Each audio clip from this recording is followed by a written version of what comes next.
قرآن و سنت میں اصول بتائے جاتے ہیں، پھر جب کوئی ایسی چیزیں جو ان اٹینڈڈ چھوڑی جاتی ہیں ان کو اہل علم جو ہیں کتاب و سنت کی روشنی میں سمجھ کے امت تک صحیح بات پہنچا دیتے ہیں۔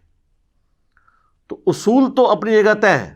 اس کو آپ مثال کے طور پر سمجھ لیں کہ اس وقت تمام مکاتب فکر کے تمام جید علماء، ایون ان کی پبلک بھی اس بات پر اتفاق کرتی ہے کہ سگریٹ اگرچہ نشہ نہیں ہے کیونکہ اس سے ہوش تو نہیں جاتی، لیکن یہ گناہ اور حرام ہے، یا کوئی احتیاط میں بولے گا تو مکروہ تحریمی کہہ دے گا۔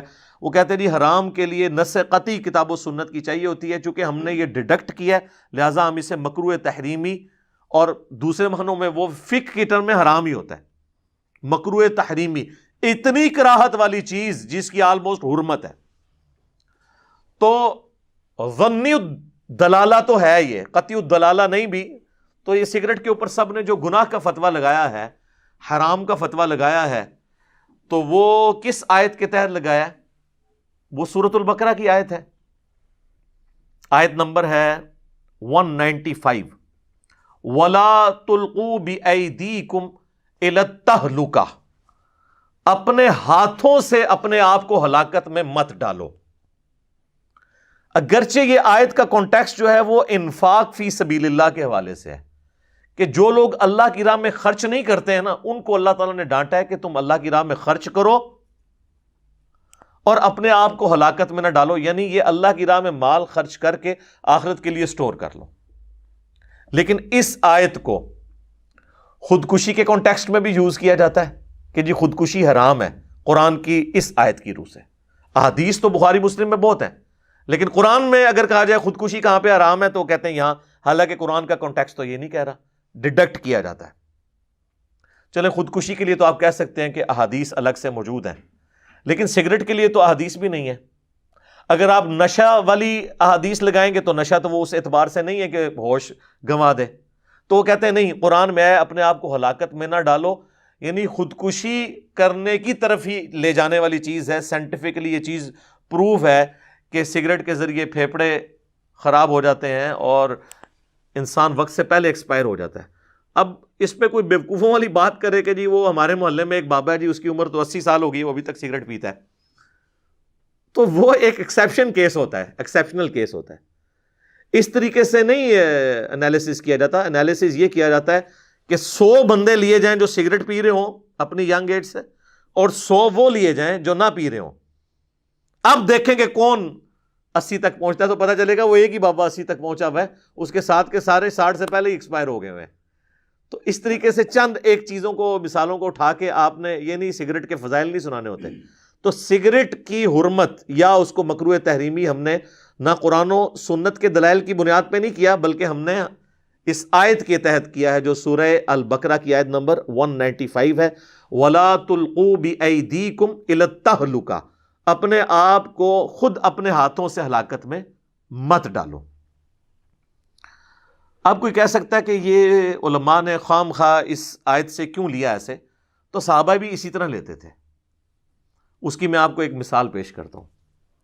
صحیح بخاری اور صحیح مسلم دونوں میں ایک حدیث موجود ہے کہ ایک عورت عبداللہ ابن مسعود رضی اللہ تعالیٰ عنہ کے پاس آتی ہے اور کہتی ہے کہ میں نے سنا ہے کہ آپ ایسی عورتوں پر لعنت کرتے ہیں جو عورتیں دانتوں کے درمیان گیپ بنواتی ہیں اور گندواتی ہیں، جو ٹیٹو بنوانا، اور چہرے کے بال نوچتی ہیں، جس کی آج کل ایک ماڈرن فارم یہ پلکنگ ہے۔ تو ان تینوں اعمال کرنے والی عورتوں پر آپ لعنت کرتے ہیں؟ تو ابن مسعود نے فرمایا ہاں، میں کیوں نہ لعنت کروں ایسی عورتوں کے اوپر جن پر اللہ کے رسول صلی اللہ علیہ وآلہ وسلم نے لعنت کی ہے، اور اس سے بڑھ کر اللہ نے اپنی کتاب کے اندر، اپنی کتاب میں قرآن کے اندر لعنت کی ہوئی ہے، تو میں ایسی عورتوں پہ کیوں نہ لعنت کروں؟ تو وہ عورت کہتی ہے کہ حضرت میں نے پورا قرآن پڑھا ہے، مجھے تو قرآن میں ایسی کوئی آیت نظر نہیں آئی کہ جس میں اللہ تعالیٰ نے ٹیٹو بنوانے کو یا دانتوں میں گیپ بنوانے کو یا چہرے کے بال اکھاڑنے کو حرام کہا ہو۔ اچھا، وہ چہرے کے بال عورت اکھاڑ سکتی ہے، اس پہ اجماع ہے، جو مونچھیں یا داڑھی نکل آئے، کیونکہ وہ فطرت کے خلاف ہے۔ مرد کو اللہ نے دی ہے، عورت کو نہیں دی۔ یہ ان بالوں کی ہے کہ جو بال اللہ نے دیے ہیں عورت کو، اور وہ جان بوجھ کے اکھاڑ دیتی ہے۔ تو جناب وہ ایک صحابیہ ہی ایسی بات کر سکتی تھی، یا کوئی تابعی عورت ہوگی وہ؟ آج کل کی عورت تو اتنے وثوق سے نہیں کہہ سکتی کہ میں نے قرآن پڑھا ہوا ہے۔ یہاں پہ تو ہمارے بڑے بڑے علماء قرآن کو حدیث کہہ کے، حدیث کو قرآن کہہ کے بیان کر دیتے ہیں۔ تو ابن مسعود رضی اللہ تعالیٰ نے فرمایا کہ تو نے قرآن میں یہ آیت نہیں پڑھی، سورۃ الحشر کی آیت نمبر 7، وَمَا آتَاكُمُ الرَّسُولُ فَخُذُوهُ وَمَا نَهَاكُمْ عَنْهُ فَانْتَهُوا، جو رسول اللہ تمہیں دیں صلی اللہ علیہ وآلہ وسلم وہ لے لو، اور جس سے منع فرما جائیں اس سے رک جاؤ۔ تو رسول اللہ ہی نے لعنت کی ہے ان کے اوپر۔ تو قرآن کے اندر جب یہ ہے کہ رسول اللہ کوئی چیز دیں تو یہ رسول اللہ نے ہمیں یہ بات دی ہے۔ میں نے خود اللہ کے نبی صلی اللہ علیہ وآلہ وسلم سے ایسی عورتوں کے بارے میں لعنت کے الفاظ سنے تھے۔ اچھا، آپ قرآن کھول کے سورۃ الحشر کی آیت نمبر 7 پڑھیں گے تو آپ کو پتہ چلے گا یہ آیت مال غنیمت کے بارے میں ہے، کہ جو مال غنیمت میں سے حصہ رسول اللہ تمہیں دیتے ہیں صلی اللہ علیہ وآلہ وسلم وہ لے لو، اور جو کسی کو نہ دینا وہ برا نہ مانا کرے، کیونکہ اللہ کے نبی علیہ السلام کی آپ نے اتباع اختیار کرنی ہے۔ اس کا دور دور کوئی لینا دینا نہیں تھا پلکنگ کرنے کے ساتھ، یا دانتوں میں گیپ بنوانے کے ساتھ، یا ٹیٹو بنوانے کے ساتھ، لیکن ابن مسعود نے اس آیت کو جنرلائز کر دیا کہ یہ جنرل ہے آیت، قرآن میں اسپیسیفک تھی۔